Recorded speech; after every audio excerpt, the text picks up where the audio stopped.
Binomial theorem में तो किसी भी एक्सप्रेशन के बाइनोमियल एक्सपेंशन में मिडिल टर्म्स क्या होंगी, है ना, उसको देखते हैं। तो यहाँ पे अपन ने ये बाइनोमियल थ्योरम का स्टेटमेंट लिखा हुआ है। तो x plus y raise to power n, जब पावर जो है वो n है तो बाइनोमियल एक्सपेंशन में नंबर ऑफ टर्म्स कितनी होंगी, है ना, अपन ने देखा था ये, है ना। आप इसको देखें, जैसे जैसे इसके बाइनोमियल कोएफिशिएंट हम देखते हैं तो ये कहाँ से कहाँ वेरी करता है, NC0 से NCn तक। तो ये जो नीचे वाली जो टर्म है वो 0 to n वेरी कर रही है ना। तो नंबर ऑफ टर्म्स जो है वो टोटल कितनी है, n+1 टर्म्स हैं किसी भी बाइनोमियल एक्सपेंशन में, n+1 टर्म्स। तो किसी एक्सप्रेशन के बाइनोमियल एक्सपेंशन का हमको मिडिल टर्म निकालना है तो दो सिचुएशन हो सकती है। पहली सिचुएशन क्या हो सकती है, n इज इवन, ठीक है, जैसे x plus y raise to power suppose 8 बोल दें, ठीक है।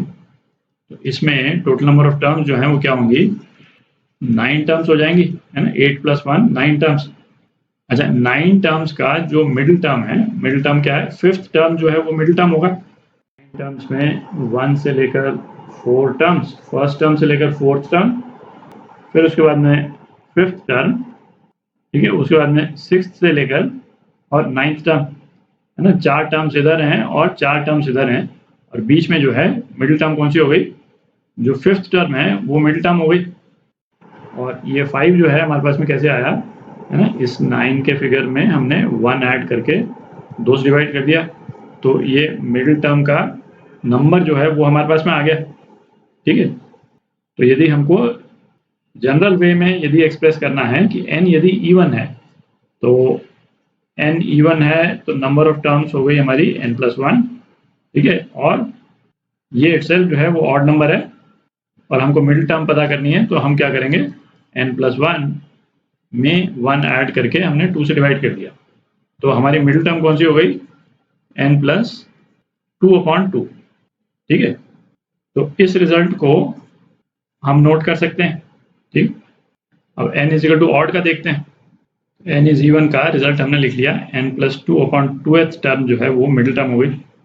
अब यदि n इज ऑड, है ना, अगेन एक कॉन्क्रीट केस ले लेते हैं, उसे, है ना, उसको विजुलाइज करना इजी हो जाता है। तो suppose x plus y raise to power 9 का एक्सप्रेशन है हमारे पास, तो इसमें नंबर ऑफ टर्म्स जो है वो कितनी हो जाएंगी, टोटल 10 टर्म्स हो जाएंगी, ठीक है। 10 टर्म्स में तो हम, है ना, रेडिली बोल सकते हैं कि जो फिफ्थ टर्म है और जो सिक्स्थ टर्म है वो बीच की टर्म्स होंगी, है ना, 2 टर्म्स हो जाएंगी बीच की, सिंगल टर्म नहीं है बीच की, है ना। फर्स्ट से फोर्थ टर्म ये शुरू में हो गई, फिर फिफ्थ और सिक्स्थ टर्म मिडिल टर्म्स हो गई, और 7 से 10th, है ना, ये लास्ट की टर्म्स हो गई। इसमें भी टोटल कितनी टर्म्स हैं, 4, ये भी 4 टर्म्स, और बीच में 2 टर्म्स आ गई, तो 2 टर्म्स जो है वो मिडिल टर्म्स हैं, ठीक है।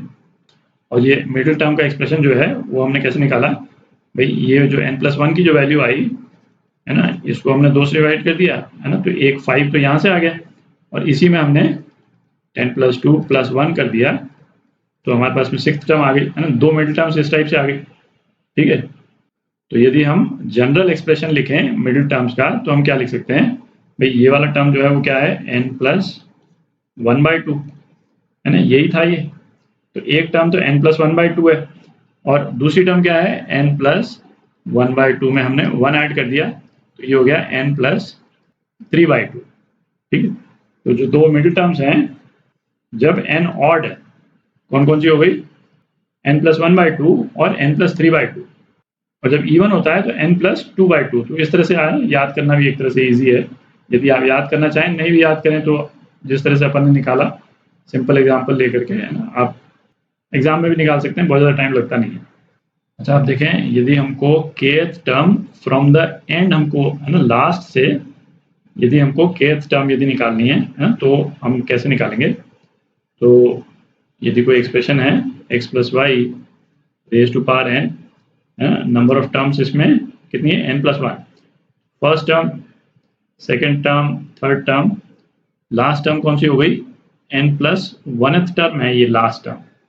इसके जस्ट पहले वाली टर्म क्या है, n है, इसके पहले वाली टर्म n-1 और इसके पहले वाली टर्म सपोज n-2, ठीक है, और ये बाकी की टर्म्स हो गई। तो अब आप देखें first term from the and, first term from the and कौन सी होगी? वो तो यही टर्म हो जाएगी, फर्स्ट टर्म है ना, जो बिल्कुल लास्ट वाली टर्म है, ये एंड से फर्स्ट टर्म है, ठीक है। Second term from the end, तो second term from the end क्या हो जाएगी? ये n जो है ना, ये सेकेंड nth टर्म जो है, ये second term from the and हो गई, ठीक है।